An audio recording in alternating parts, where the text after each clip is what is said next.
ہے وہ ذرہ،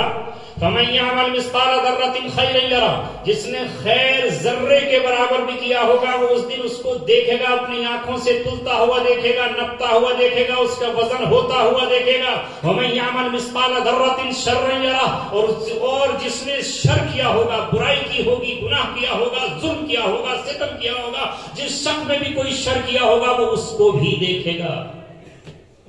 اور وہ بھی تولا جائے گا۔ پلہ اگر نیکیوں کا جھکا تو جنت پکی ہے، اور اگر بدیوں کا تلا تو جہنم سامنے رکھی۔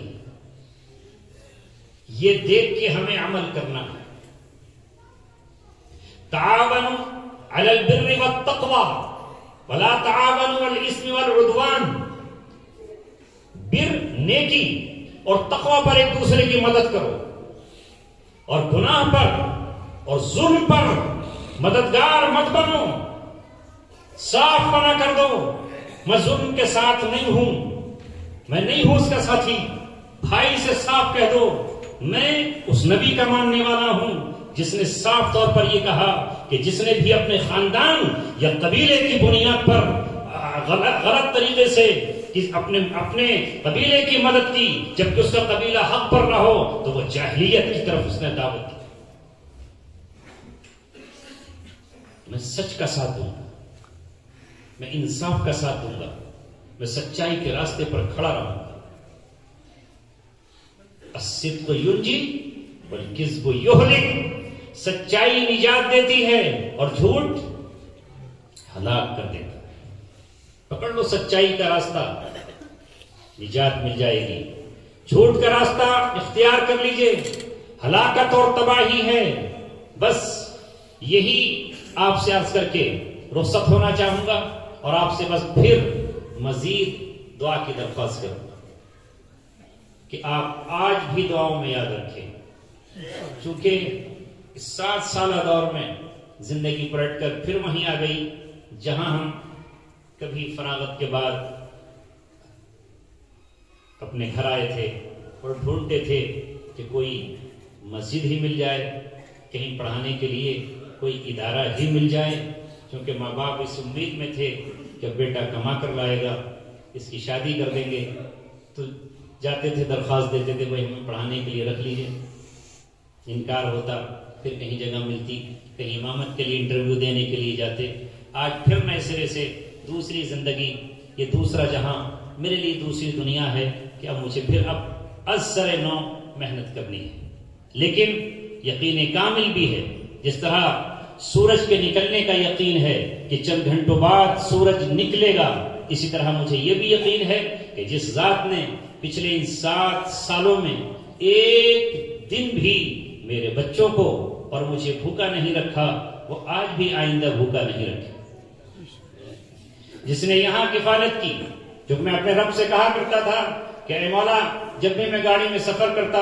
گاڑی میں بیٹھنے کی دعائیں پڑھ لیتا، سفر کی دعائیں پڑھ لیتا، میں تیرا پیغام سنانے کے لیے لکھنؤ ایک عورتوں کے اجتماع میں جا رہا تھا، جہاں لڑکیوں کے مدرسے کا سالانہ اجتماع تھا اور جس میں بہت بڑے علماء اکرام کو تشریف لانا تھا۔ تو مجھے یاد تو نہیں کہ میں نے یہ دعا کہاں پڑھی تھی، لیکن میں اپنے رب سے کہتا کہ اے رب، میں نے ضرور اس وقت ہی کہا ہوگا اللہم انت الصاحب فی السفر والخلیفۃ منی فی الاہل والمال والولد، اے اللہ تو ہی سفر میں میرا ساتھی ہے اور تو ہی میرے بچوں اور میری اولاد کا گھر پہ خلیفہ ہے،